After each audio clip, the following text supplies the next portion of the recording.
Welcome to That Anita Live, the talk show dedicated to providing emotional healing through sharing to help you create a happier life.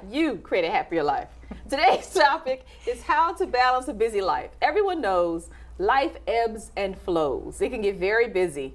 And if your life never gets busy, then you really don't have a life. You're just existing. You're not living. Well, it's time for you to get up, get out, and get you a life. Painting classes, running clubs, every hobby has a meetup. But how do you stay mentally and emotionally fit while enjoying a wonderful life? In studio is a licensed, y'all know Sharon, licensed clinical social worker. She's a friend of the show. Episode 48 on YouTube if you haven't seen it. Sharon, she's been a therapist for almost 20 years. She helps people with their mental and their emotional goods. Y'all know therapists, Sharon Lawrence, friend of the show. But we also have with us in studio, Miss Wintana Kiros, a registered clinical nutritionist. She has years of experience as a clinical dietitian promoting health and fitness, and they are here to whip all that y'all got going on. Not me. All that y'all got going on while you are living life on the run. Now, for a lot of us that live life on the run, fast food is out front. I'm sure. Is that a good thing? No. No, it's not a good thing. Okay. So, we're here basically to talk about that overall well-being. Mm-hmm. So the mental health, the nutrition, the fitness, the spiritual, everything that makes you who you are, that total emotional well-being, which means you cannot have one without the other. What do you say? I totally agree. So you would agree. Of course, she's my sidekick, right? I agree because at the end of the day, we are a sum of our habits. Okay. So our habits really dictate our well-being at the end of the day, right? So if your habit is not really taking care of yourself, it might also manifest in every aspect of your life. So eating fast food every day is not necessarily good, but if you ate a fast food but also picked healthier options on the fast food, might be doable. So there might be a win-win situation there. Girl, look. It's like a car. It's a car. 4 tires. Right. If you have a nail in one tire and you try to continue driving that car, you know this. They don't have to Here's run well. what you missed. Right before they counted me in, we were talking about the diet, the special healthy diet that I have, and where most days I am nourished from the vending machine. And if it doesn't come from the vending machine, then it comes from one of the, the neighborhood can spots, one of the neighborhood fast food spots, one of the food trucks that I pass on my way home. It's just... So you have nails in all 4 of your tires. So I was saying that this isn't for my benefit, that I have this platform to share with you all so that you all get the benefit of having good nutrition and good emotional and mental health. Right. Not me. So now here we are discussing what are some of the ways that I guess the imbalance, one affects the other. Okay, so one of the things I can say about, for example, depression. Okay. We know people are more at risk. I mean, all the way up to about 60% when they eat the wrong things, they're at higher risk for having depression. Okay. However, if you have a more balanced diet, you reduce that risk by 35%. Really, with all the sugar that we consume? Right. Those of us that are bad that eaters? risk increases to 60%. But sugar makes you feel... But it's so temporary. Good. It's a temporary fix. However, Ice cream. that's why Wintana is here, because she's going to talk about Gummy those things. What are you eating? So that's why she's here to talk about that nutrition piece. So when I talked about those 4 wheels on a car, really, they meant it's for the mental health, the nutrition, the fitness, and the spirituality piece of it. And so when one is not working without the other, it really does throw off your whole overall balance. Right. And so she's going to kind of highlight, we've partnered on this to kind of really bring attention to the necessary, piece, the nutrition. Right. It plays a major factor in your mental well-being. Yeah, and depression is one of those things most people really don't associate nutrition to depression, but now there's a lot of study, like Sharon has mentioned, up to 60%. Poor diet can increase your risk for depression. But more importantly, you will see that there are 4 key nutrients that, if you're lacking, increases your risk for depression even higher. So if you even change your diet, you can, in a positive way, improve your depression symptoms.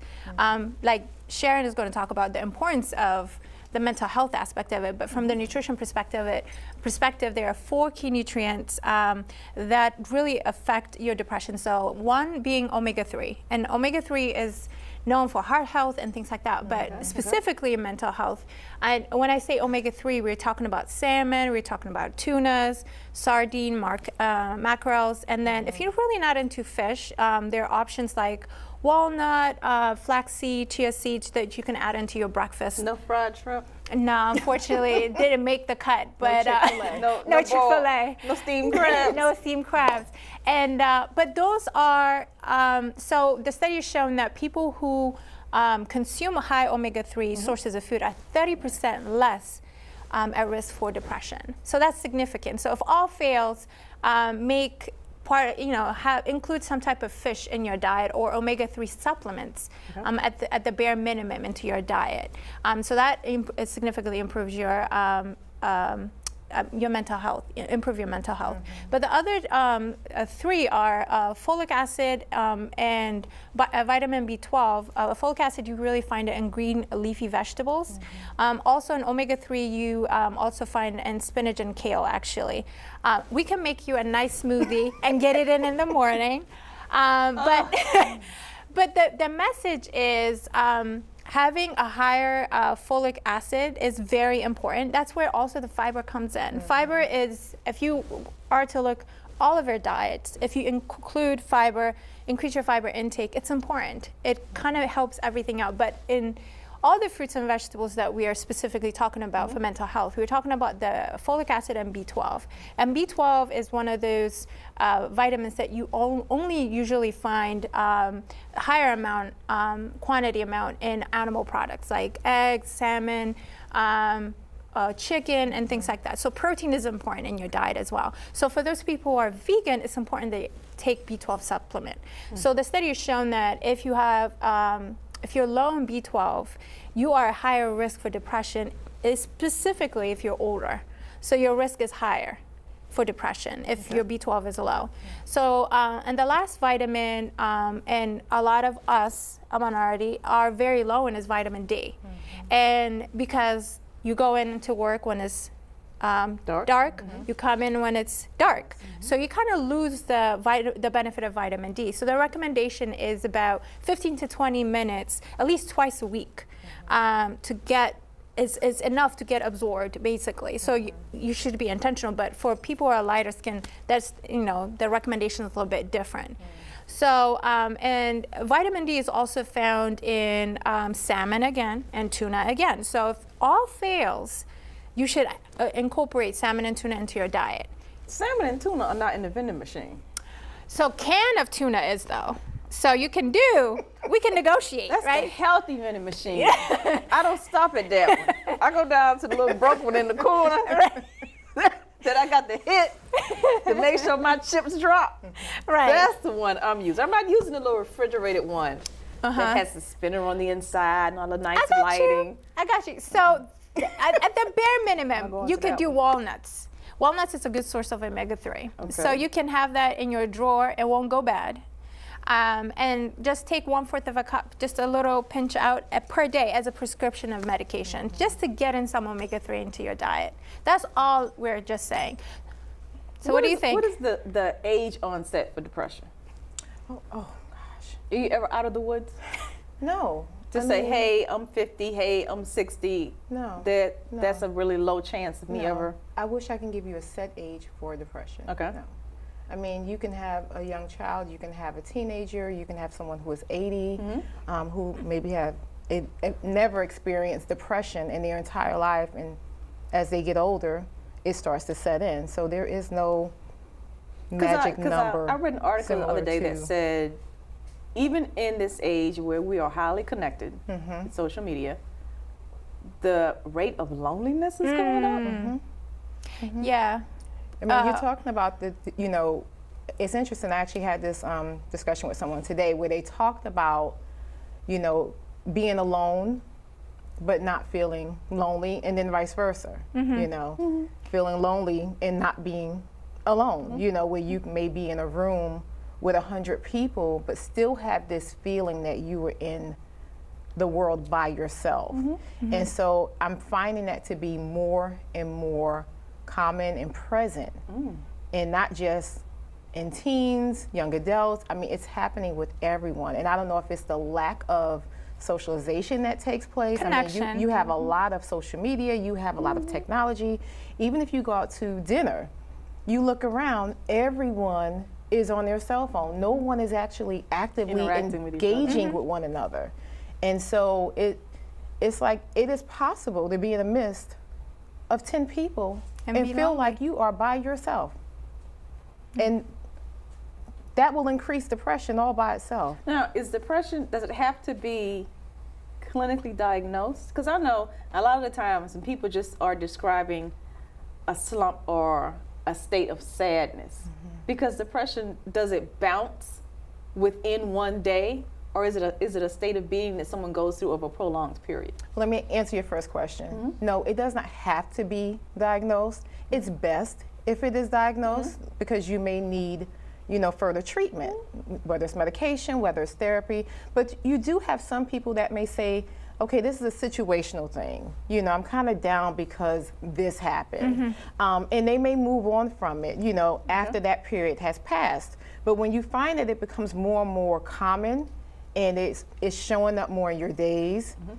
And is there a habit? Is there a pattern in terms of, do you feel this way every morning? Do you feel this way every night? Do you feel this way when the weekend comes? Do you feel this way every time you go around a family member? Do you feel this way when a certain holiday comes around? Now you're talking about looking at what the pattern is and what the symptoms are and how long they've been there, the frequency. And so then that's when you need to look at diagnosing and treatment. Because Monday morning is the most popular morning for heart attacks. Oh, People are returning not to happy work. with their lives. They're not doing what they want to do with their time. For a lot of people, you talk about depression, but you're also talking about anxiety. The anxiety of having to return to the workplace, and deal with the stress. So, Get up, get out, and get you a life. We'll be right back with these two wonderful ladies, and they are not going to get me straight. Let's all understand that right now. What if I told you that you could stop the negative tape from playing inside your head? What if, with 7 simple steps, you could leave the pain of the past behind and live every day as your true, authentic self?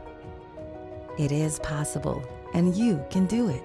The ebook, 7 Simple Steps to Beat Emotional Baggage, How to Become Whole, Healed, Healthy, and Happy, shares how to resolve emotional baggage and feel free to live true to your own personality, spirit, and character. Transform negative thinking into positive thinking and become equipped to boldly face your past and resolve emotional pain.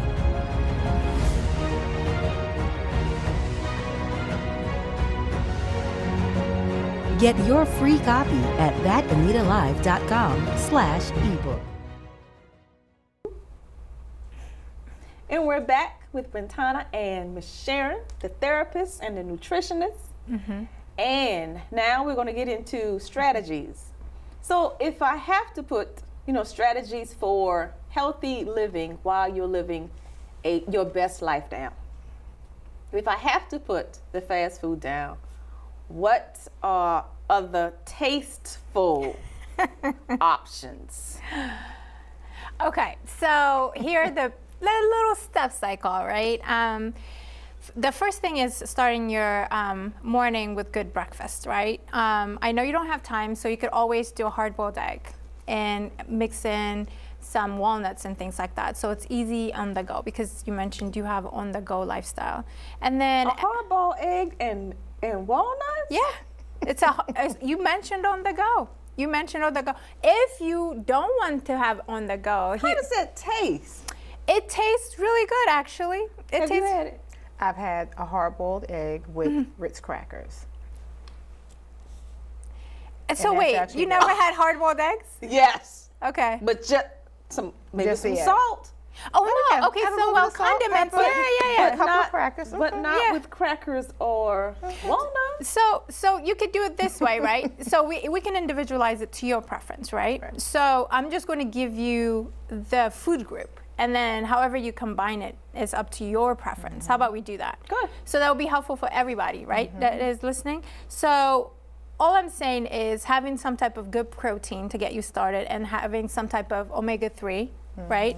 And even if you wanted to do like a scrambled egg and add spinach into it too, get in all your omega-3 in the morning. Okay. And then come snack, you can do then the nuts, because you didn't get them in the morning. You could do a little bit of walnuts. And then come lunch, all we're saying is having like that kale or Brussels sprouts sources, which are again omega-3 source, or also having green leafy vegetable on your plate, just making half of your plate a vegetable, and having some type of salmon or tuna or sardine, things that are in cans, again, or mackerels, that does not require cooking. Does not require cooking. We're talking about easy on the go, right? That does not require cooking. So you could just make a quick salad, right? Okay, hold on. So, Yeah. how many meals a day do you suggest? Definitely 6 more meals. You don't want to have, so you do not want to have big 3 meals in a day. Okay, so we've gone from 3 to 6, Okay. right? Okay, so where are we now? Because, it ebbs and it flows over like a decade. It's pork is good, and then we go into pork is bad, eat the other white meat. Right. Right. Now it's good. Okay, now so- it's good again. Yeah. So, Right. so we've gone through, that was the breakfast and the snack. And then now lunch we've And gone lunch. through. Okay. And then you could do some yogurt or some type of a fruit and peanut butter for snack before you get to dinner. So what will the reason why we're saying snack in between your meals kind of curbs your appetite, so you don't increase your risk of overeating at one meal. So what happens is, the idea is to eat 70% of your calorie needs before dinner. But what do we all do? We barely eat breakfast, we skid through lunch, and then, hey, we catch up for dinner. And then what happens is, all of that, we don't give it the opportunity to burn. Yes. We just sit it, we eat excess amount of it, and it changes all to fat. And the worst part of it is, we eat and then we sleep. And then our sleep is interrupted because we're not allowing our body to rest completely. So you wake up tired, and then you're not allowing your hormones, ghrelin and leptin, to rest, so you're always hungry and never full. So you kind of self-sabotage into this cycle where you overeat, you don't allow your body to rest, you start that same cycle the next morning. The only way to fix that is honestly to stop eating 2 hours at least before you go to bed, at least, at the bare minimum. I mean, there's a lot of studies that, fasting is improving mind health and things like that, which is great. If people have that discipline to fast for at least 12 hours, stop eating at 6 and then start eating after 6 o'clock, that's an amazing idea and a way of lifestyle. Not everyone can subscribe to it, but it's a different way of living. But at the bare minimum, what I'm saying is stop eating 2 hours before sleep for the pure way of allowing your body to completely rest so that it could do the job come morning. Would you agree? I don't know about them sardines. Just say yes for the people. Just say yes for the people. She agrees. She agrees. That you all should adhere to all of her advice. Now, a lot of people in this area, they get up around 5, 6. Yes. There's an hour and a half commute in the morning. Then they're at the desk. And in this area, people work anywhere from 8 to 10, maybe 12 hours a day because they want to work less number of days during the week. Correct. You know, that famous flex day. RDO, that famous Alternative work schedule. right. How does that affect your mental health though? If you are balancing it out with working out, because those 10-hour days, they go pretty quickly. Because the reality is, if you look at someone who's working 5 days a week, most likely they're already working 10 hours a day anyway. And so I think that's the reason that many people will seek out the option of the alternative work schedule, because at least they know I'm working 10 hours a day, but at least it's only 4 days a week. And that 5th day, I get to stay home, or I get to run errands, or whatever it is I want to do. The goal is that you're adding on things such as working out and making sure that it's a part of your regular lifestyle, and that you're taking time for you. Hey, that y'all need to be working out. Working out. y'all need to be working out. Working out, some type of activity, even if it's a 20-minute walk a day, you should have some type of movement going on every day. You know, if you can't get to a gym, make sure you are moving. They have even gotten creative where now they have these little, I can't call it a bike, but the pedals. Oh, the pedal while you're sitting down? Yeah, while you're sitting down. Some people even have standing desks now, you know, so that even helps them to break down their food, you know, so that they're not just, you know, all day long. Lounging all day long. Yeah. But just having some type of movement. For lunch, get up from your desk, go for a walk, get some fresh air, count to 10, make sure you're breathing. Talk about mindfulness in terms of when you do have lunch, take your time and eat. Don't scarf it all down, especially not from the vending machine. This is for y'all, please. This is for you. Make sure that you're eating healthy, My vending machine. that you're taking time, and that self-care is a big part of it. I mean, that's the biggest piece of it, is that self-care is very important. It's a part of your mental well-being. Even the research has shown if you work out 7 minutes, just 7 minutes, and there are actually free apps available now that you can download on your phone. It builds the activity based on your physical ability. So you could just work out for 7 minutes. You can commit to 7 minutes, even every other day. Let's define working out. Okay. Because in 7 minutes, I can take a leisurely stroll from the front of the office, cross the quad to the parking lot, and get in my vehicle. Does that count?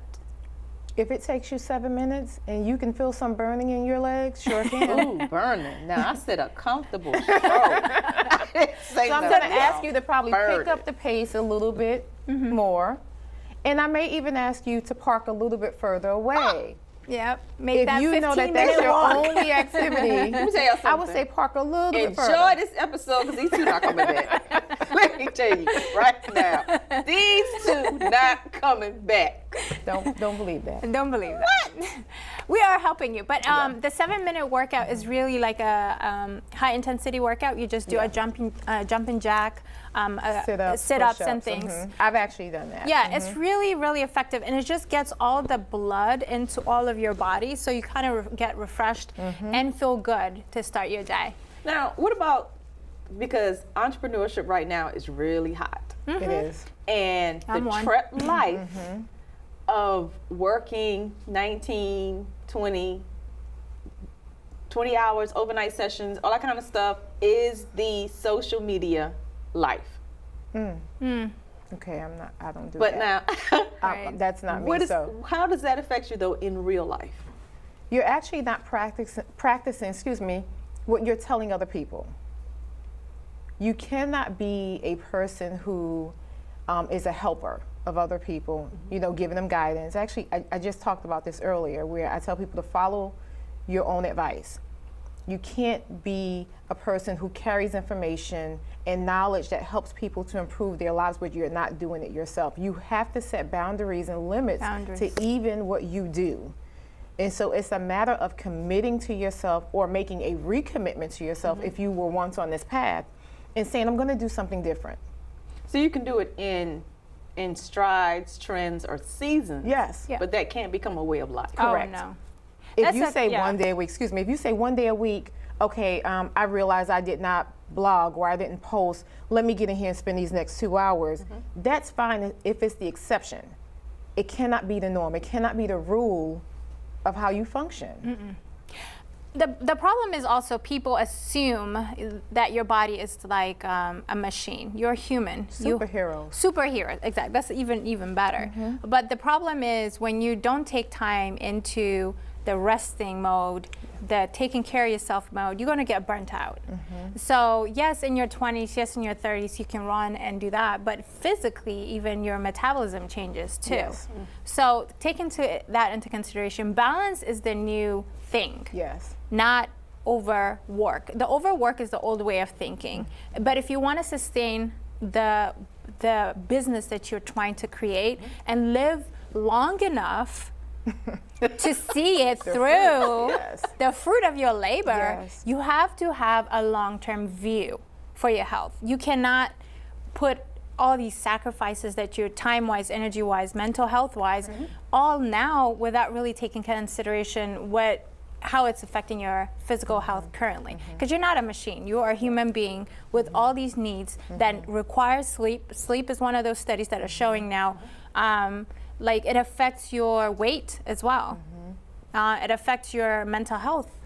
You know, sleep deprivation exhausts you, right? So you make poor decisions. It's as if you're driving drunk. This vehicle that has nails in the tire? Yeah. Okay. That what you just said. Yes. So it's really, people take advantage, you know, I'll sleep when I die. You will die if you don't sleep. That's really what the saying should go.